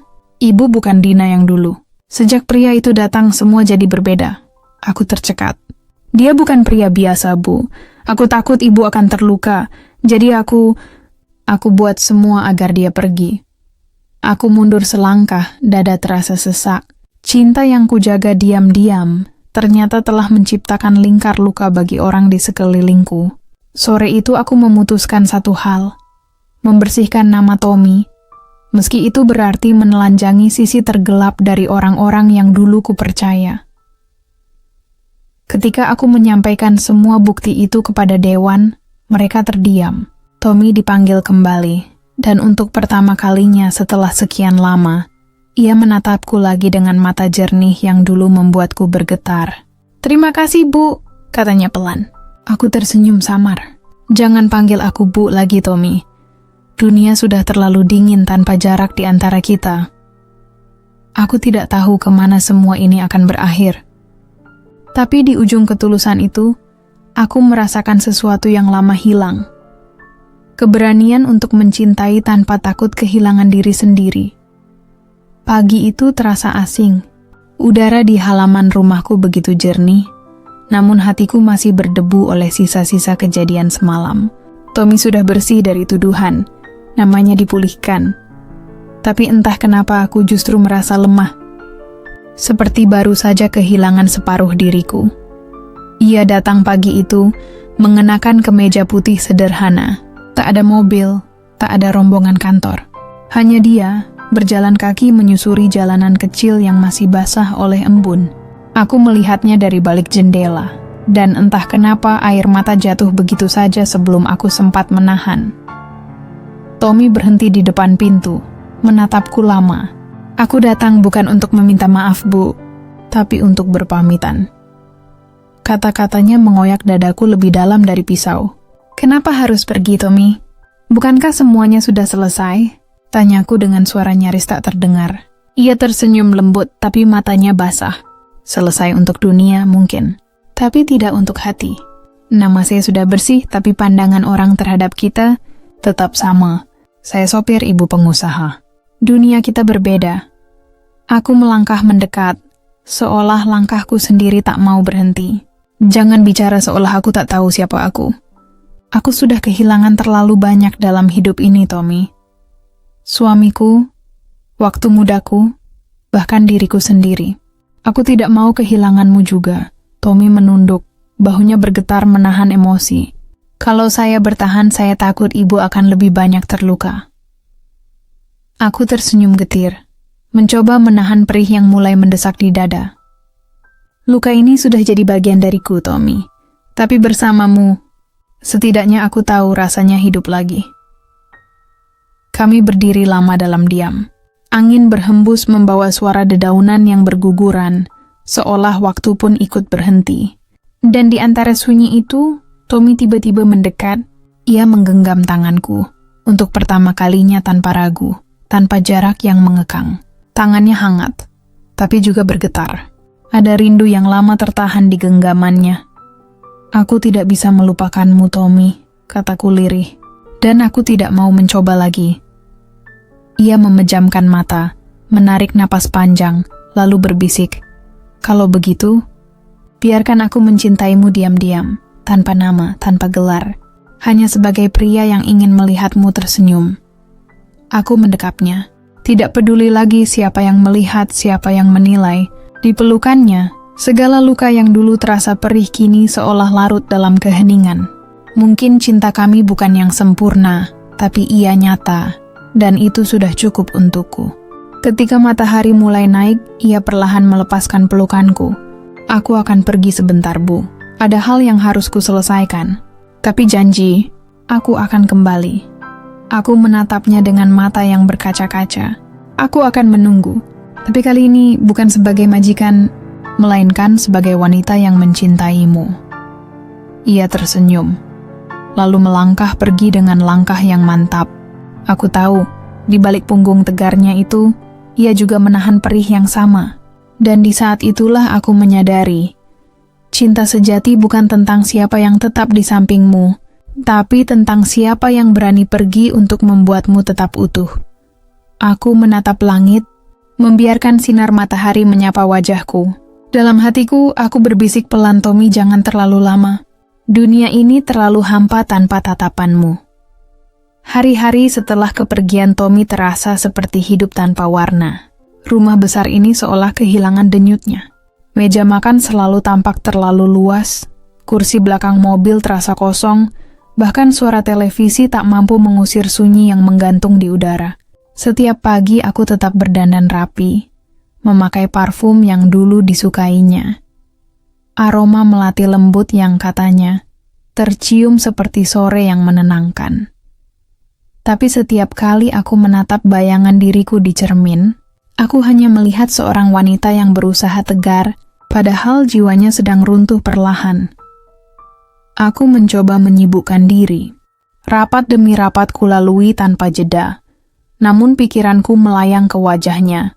Tatapan teduh, suara lembut, dan senyum yang selalu menenangkan badai di dadaku. Di setiap perjalanan bisnis, aku tanpa sadar mencari sosoknya di antara orang-orang yang berlalu di bandara. Kadang aku hampir memanggil namanya, hanya untuk sadar bahwa ia sudah jauh. Suatu sore, saat aku duduk di taman belakang rumah sambil menatap kolam yang dipenuhi daun kering, Sheila datang membawa amplop coklat. "Ini, Bu. Tadi dikirim ke kantor," katanya pelan. Aku membuka amplop itu dengan jari gemetar. Di dalamnya hanya ada selembar kertas dan seutas kalung kecil dengan liontin berbentuk daun. Di kertas itu, tulisan tangan yang sangat kukenal. Untuk Dina. Daun ini mungkin kecil, tapi ia tetap hijau meski diterpa hujan. Jangan biarkan dunia membuatmu layu. Aku pergi bukan untuk menghilang, tapi untuk menepati janji. Kembali dengan diri yang lebih pantas untukmu. Tommy, tangisku pecah tanpa bisa kutahan. Hujan tiba-tiba turun, deras dan tiba-tiba, seolah langit ikut merasakan sesak di dadaku. Aku memeluk kalung itu erat-erat, seolah dengan begitu jarak di antara kami bisa menguap bersama air hujan. Malamnya, aku berlutut di dekat tempat tidur, berdoa dalam diam. Tuhan, jika cinta ini salah, setidaknya izinkan aku untuk tidak menyesalinya. Air mataku menetes satu-satu ke lantai dingin. Aku tahu Tommy bukan pria sempurna, tapi dia adalah satu-satunya yang membuatku ingin menjadi manusia yang lebih baik. Bukan sekadar wanita kaya dengan semua kemewahan, tapi seseorang yang kembali tahu rasanya dicintai tulus. Beberapa minggu berlalu. Setiap kali aku merasa hampa, aku menggenggam kalung itu. Aneh, tapi setiap kali kulitku menyentuhnya, seolah ada kehangatan yang mengalir, membawa sedikit tenang di tengah kerinduan yang tak terdefinisikan. Sampai suatu hari, aku menerima panggilan dari nomor tak dikenal. Suara di ujung sana bergetar, tapi begitu ku kenali, seluruh tubuhku ikut bergetar. "Bu, ini saya, Tommy." Aku terdiam, tak sanggup bicara. "Aku akan kembali, Bu," lanjutnya pelan. "Tapi sebelum itu ada kebenaran yang harus Ibu tahu. Tentang kematian suami Ibu, dan tentang seseorang yang berusaha menghancurkan kita sejak awal." Darahku terasa berhenti mengalir. Suara napasku berat dan terputus. "Tommy, apa maksudmu?" "Jangan percaya siapapun dulu, Bu. Aku akan pulang. Tapi tolong, berhati-hatilah." Sambungan telepon terputus begitu saja, menyisakan detak jantungku yang berpacu tak karuan. Aku menatap keluar jendela. Malam semakin pekat dan angin berembus kencang, seperti membawa tanda-tanda bahwa badai baru akan datang. Tapi kali ini aku tak lagi takut. Aku sudah kehilangan Tommy sekali, dan aku tidak akan membiarkan dunia merenggutnya lagi. Tidak sebelum aku tahu seluruh kebenaran. Sejak malam itu, aku tidak bisa tidur nyenyak. Kata-kata Tommy terus berputar di kepalaku. Tentang kematian suami ibu, dan seseorang yang berusaha menghancurkan kita. Setiap kali mengingatnya, dada terasa seperti diremas perlahan. Bagaimana mungkin? Sudah bertahun-tahun sejak kepergian suamiku, Ardi, dan aku sudah menerima semuanya sebagai takdir. Tapi kini, seolah ada tabir lama yang mulai tersingkap, memperlihatkan sesuatu yang jauh lebih kelam dari sekadar kehilangan. Aku memanggil Sela ke ruang kerja keesokan paginya. Ia tampak gugup, mungkin karena menyadari jarak di antara kami kini berbeda. "Sela," kataku lembut. "Apa kau tahu sesuatu tentang kematian Pak Ardi?" Ia tertegun. Tatapannya gelisah, dan dalam sekejap wajahnya memucat. Saya tidak tahu banyak, Bu." Aku mempersempit pandangan. "Tidak banyak? Artinya kau tahu sesuatu." Selam menggigit bibirnya. Suaranya lirih, nyaris seperti bisikan. Sebelum beliau meninggal, beliau sering bicara dengan seorang pria yang juga pernah menjadi sopir di sini. Namanya sama seperti Tommy. Potongku refleks. Sela terdiam. "Ya, tapi bukan Tommy yang sekarang. Pria itu lebih tua dan kabarnya meninggal dalam kecelakaan setahun sebelum Ardi wafat." Tubuhku bergetar. Dunia terasa berputar tak karuan. Ada hubungan di antara mereka, tapi apa? Aku menatap meja kerja suamiku yang masih kukunci rapat di ruang pribadi. Sudah lama aku tidak berani menyentuhnya. Mungkin karena di sanalah kenangan terakhirnya tersimpan. Hari itu, dengan jantung berdebar, aku membuka laci-lacinya. Tumpukan dokumen lama, beberapa foto keluarga, dan sebuah amplop yang belum pernah kulihat sebelumnya. Di bagian depan, tertulis dengan tulisan tangan Ardi sendiri. Untuk Dina, bila aku tak sempat menjelaskan. Tanganku gemetar ketika membuka surat itu. "Dina, bila kau membaca ini, berarti aku sudah tidak ada di sisimu. Ada banyak hal yang ingin kukatakan, tapi waktu tidak memberiku kesempatan. Aku tahu perusahaan kita tidak bersih sepenuhnya. Ada orang-orang di sekitarmu yang tidak seperti yang mereka tampak. Jangan percaya pada siapapun dengan mudah, bahkan orang yang paling kau anggap setia." Dadaku terasa sesak membaca setiap kalimatnya. Dan tentang Tommy, jika suatu hari kau bertemu seseorang dengan nama itu, mungkin itu bukan kebetulan. Dia adalah anak dari sahabatku yang mati karena ulah orang-orang yang sama yang kini mengincar kita. Aku menitipkan pesan. Tolong lindungi dia, karena suatu saat dia yang akan melindungimu. Surat itu terlepas dari tanganku. Air mataku jatuh tanpa suara. Semua kepingan yang dulu terasa terpisah kini mulai saling menyatu. Tuduhan palsu pada Tommy, fitnah di perusahaan, dan kebenaran tentang suamiku. Semua mengarah pada satu lingkaran gelap yang selama ini berputar di sekitarku, tanpa kusadari. Malam itu aku duduk di balkon, memandangi langit yang penuh awan.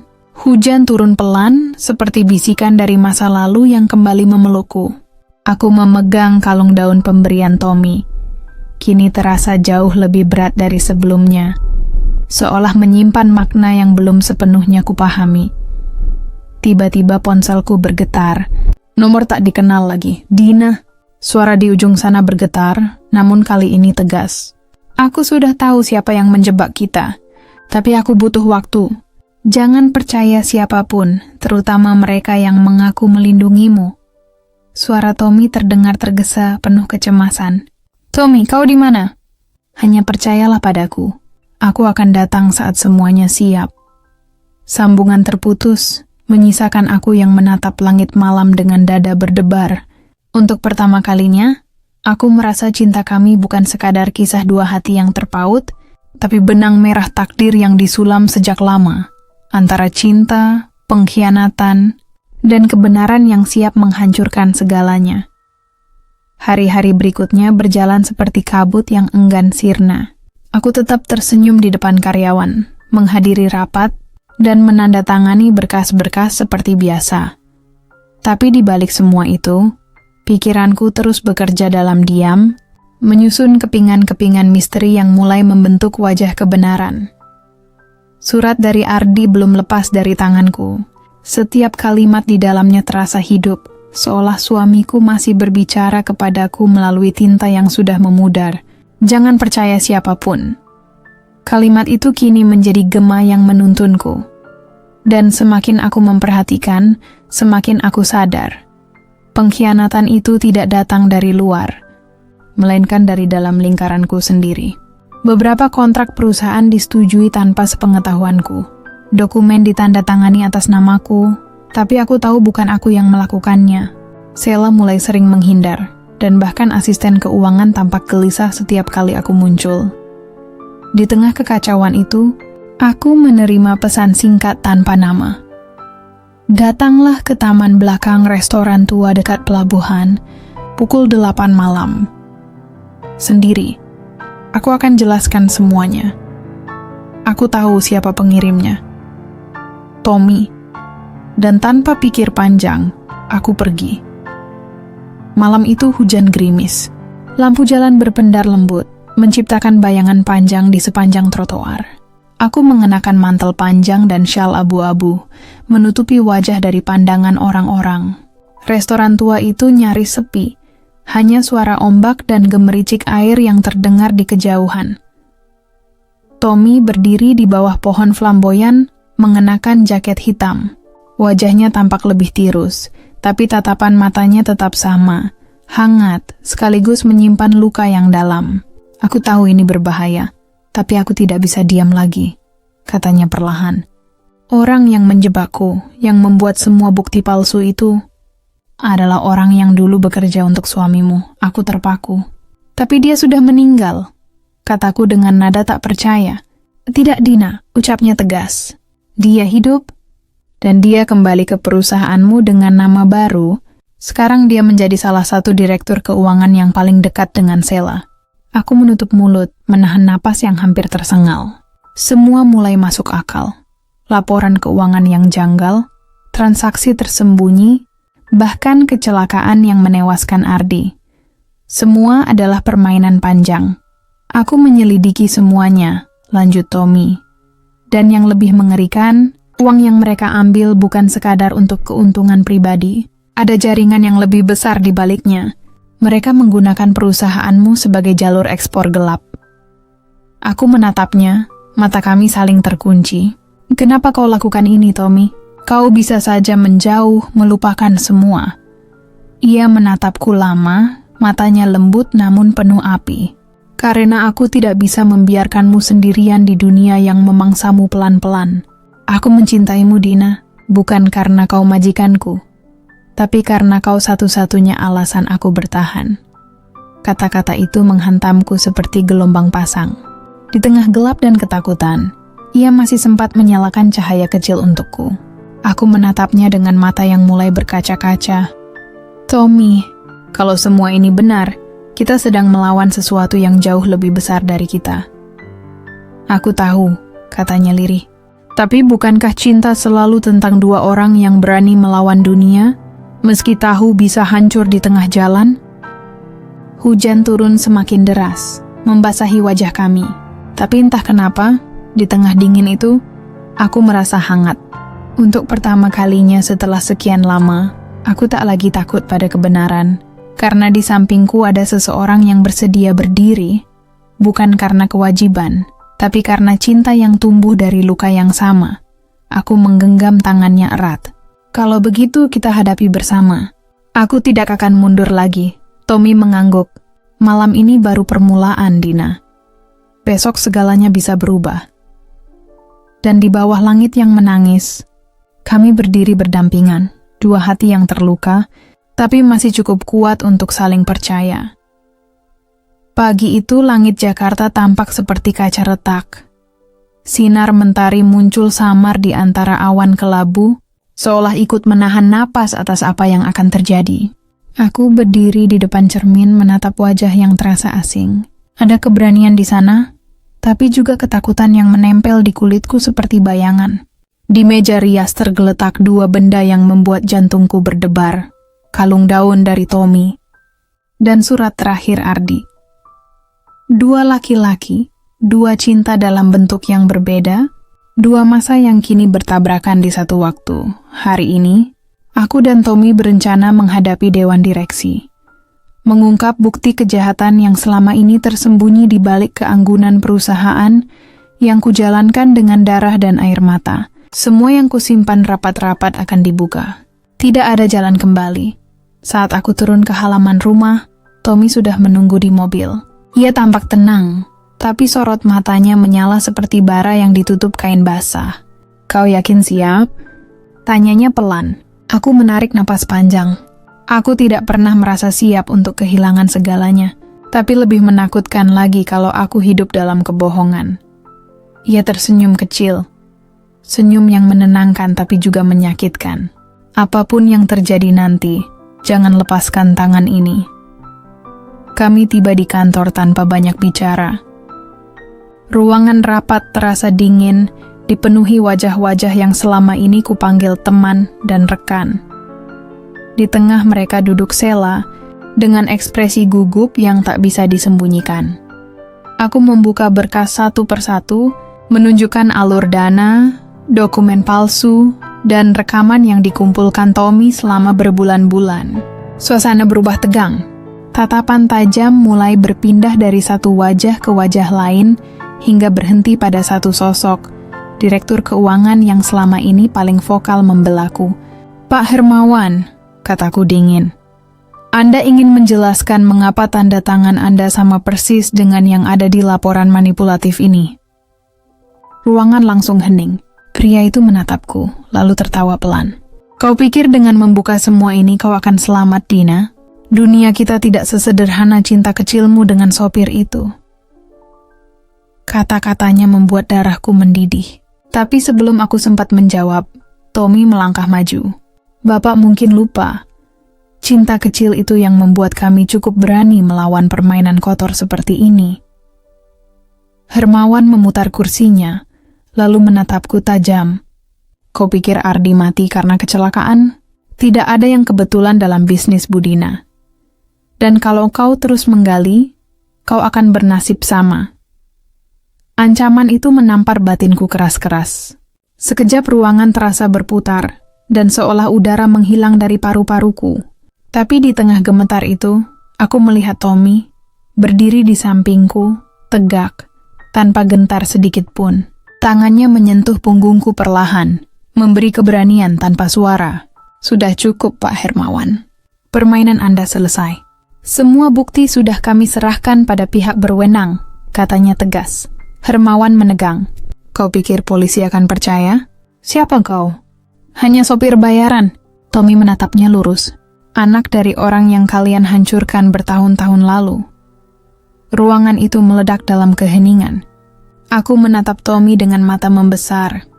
Jadi benar, dia anak dari pria yang disebut Ardi dalam suratnya. Semua garis nasib akhirnya menyatu di titik ini. Cinta, dendam, kebenaran, semuanya berjalin seperti takdir yang tak bisa diurai. Beberapa menit kemudian, aparat masuk. Hermawan dan dua rekannya digiring keluar dalam diam. Hanya suara langkah kaki mereka yang menggema, dingin dan memantul di dinding kaca. Sheila berlari mendekat padaku, menangis sambil berlutut. "Saya salah, Bu. Saya takut kehilangan posisi saya." Aku memegang pundaknya, menatapnya dengan lirih. "Ketakutan membuat kita lupa pada kebenaran, Sheila. Tapi penyesalan adalah awal dari keberanian baru. Bangkitlah." Ketika semua berakhir, aku berjalan keluar bersama Tommy. Hujan turun deras, membasahi jalanan, tapi kami tetap berdiri di bawahnya tanpa payung. "Aku sudah bilang," Tommy berbisik. "Badai ini belum usai, tapi setidaknya kita sudah menyalakan cahaya." Aku menatapnya lama. Air mata bercampur dengan air hujan di pipiku. Dan cahaya itu adalah kau. Kami berdiri di sana, membiarkan hujan mencuci sisa-sisa ketakutan. Dunia mungkin belum memaafkan, tapi cinta kami sudah bertumbuh. Bukan dari kemewahan, tapi dari keberanian untuk melawan gelap bersama. Pagi berikutnya terasa seperti napas panjang setelah mimpi buruk yang terlalu lama. Hujan semalam masih menyisakan aroma tanah basah yang menusuk nostalgia. Di balkon apartemen kecilku, aku berdiri dengan secangkir kopi yang mulai mendingin. Dari lantai 8, kota tampak sunyi. Seolah ikut diam setelah semalam menyaksikan pertarungan yang tak terlihat oleh banyak mata. Semua sudah selesai, begitu kata banyak orang. Hermawan ditahan, media mulai memberitakan kebenaran dan aku seharusnya merasa lega. Tapi ada ruang kosong di dalam dada yang tak bisa dijelaskan. Mungkin karena setelah badai reda, kita baru sadar. Sebagian hati ikut hancur bersama reruntuhan yang kita perjuangkan. Tommy datang membawa 2 roti dan senyum yang tak pernah benar-benar padam. "Kau belum makan apapun sejak kemarin," katanya sambil menaruh kantong kertas di meja. Aku menatapnya, berusaha membalas senyumnya. "Aku masih belum terbiasa melihatmu tanpa seragam sopir." Ia tertawa kecil. "Kau lebih suka aku jadi sopirmu lagi?" Aku menunduk. "Aku lebih suka kalau kau tetap jadi rumahku." Keheningan itu indah, tapi juga berbahaya. Ada sesuatu di mata Tommy yang berbeda hari ini. Seperti seseorang yang sudah memutuskan sesuatu, tapi belum sanggup mengatakannya. Aku tahu tanda itu. Aku pernah melihatnya di mata Ardi sebelum ia pergi untuk terakhir kali. "Ada apa?" tanyaku pelan. Tommy menarik napas panjang, lalu duduk di hadapanku. "Besok aku harus ke luar negeri. Polisi meminta bantuanku untuk menyerahkan beberapa dokumen ke pihak Interpol. Ini bagian dari penyelidikan yang lebih besar." Kata-katanya mengiris lembut tapi dalam. "Berapa lama?" "Entahlah," jawabnya, menatapku dengan lirih. "Mungkin beberapa bulan, mungkin lebih." Aku memalingkan wajah, menatap langit yang mulai mendung lagi. Entah kenapa, setiap kali kebahagiaan mulai tumbuh, hujan selalu datang. "Tommy," suaraku bergetar. "Setelah semua yang kita lalui, aku takut kehilangan lagi." Dia meraih tanganku, menggenggamnya erat. "Kau tidak akan kehilangan apapun. Aku tidak akan pergi untuk melupakan. Aku pergi untuk menuntaskan." Tangannya hangat, tapi getarannya membuat dadaku sesak. "Aku hanya ingin kau tahu," lanjutnya lirih. "Aku tidak datang ke hidupmu untuk menuntut cinta. Aku datang untuk menebus nasib ayahku, tapi yang kutemukan justru dirimu. Dan entah bagaimana, aku tak bisa lagi membedakan antara dendam dan cinta." Aku menatapnya lama, air mataku menetes tanpa bisa ditahan. "Kalau kau pergi karena dendam, aku akan menunggumu dengan takut. Tapi kalau kau pergi karena cinta, aku akan menunggumu dengan doa." Tommy tersenyum tipis. Senyum yang seperti matahari sore, hangat tapi sebentar. Ia menarik wajahku ke dadanya, membiarkan aku menangis di sana. Dunia di luar terasa lenyap, hanya ada degup jantungnya yang berirama dengan tangisku. "Jangan menunggu dengan sedih," katanya di antara napasku. "Tunggulah dengan harapan, karena setiap langkahku, aku akan membawa namamu." Hari berikutnya, aku mengantarnya ke bandara. Tidak ada janji manis, tidak ada aku pasti kembali. Hanya genggaman tangan yang lama, tatapan yang tak mau melepaskan, dan udara yang terasa terlalu berat untuk dihirup. Ketika pesawat itu lepas landas, aku berdiri di tepi jendela besar, melihat titik putih yang semakin kecil di langit kelabu. Dan entah kenapa, untuk pertama kalinya aku tidak merasa ditinggalkan. Aku merasa diberi kesempatan untuk percaya. Sore itu, aku menulis surat di atas kertas yang masih basah oleh air mata. "Tommy, jika cinta adalah perjalanan, maka mungkin kita baru melewati separuhnya. Aku tidak tahu di mana ujungnya, tapi aku tahu setiap langkah kita menuju arah yang sama. Pulang. Pulang bukan ke tempat, tapi ke seseorang." Aku melipat surat itu, menyimpannya di dalam kalung daun yang dulu ia berikan. Lalu ku tatap langit, masih abu-abu, masih basah, masih belum selesai menangis. Tapi kali ini aku tahu, hujan bukan pertanda kehilangan, melainkan tanda bahwa sesuatu sedang tumbuh. Dan aku siap menunggu, tidak dengan ketakutan, tapi dengan cinta yang tidak lagi memerlukan janji.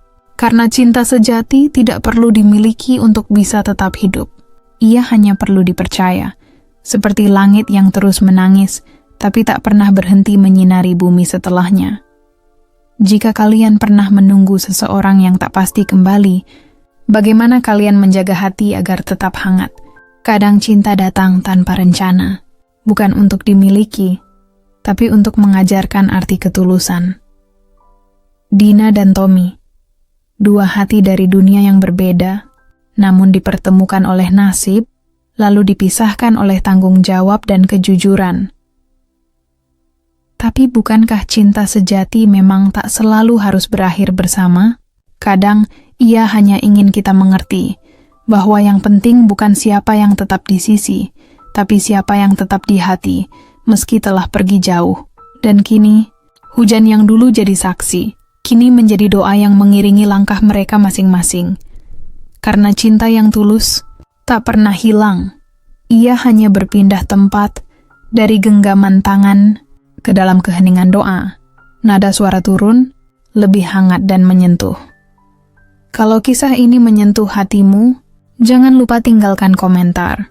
Aku percaya cinta sejati masih ada.